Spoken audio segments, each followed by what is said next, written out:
अली 6 साल का नटखट लड़का था। उसे खेलना पसंद था लेकिन पढ़ाई से उसे लगाव नहीं था। उसका कमरा खिलौनों से भरा था लेकिन किताबें कभी नहीं खुलती थीं। हर सुबह वह बहाने बनाता, माँ पेट दर्द है या बुखार है। माँ मुस्कुराकर कहती, चलो बेटा स्कूल जाना जरूरी है।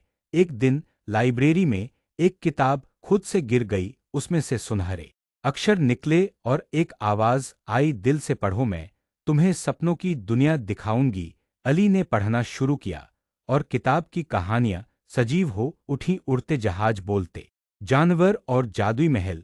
उसने पहली बार पढ़ाई को मजेदार पाया।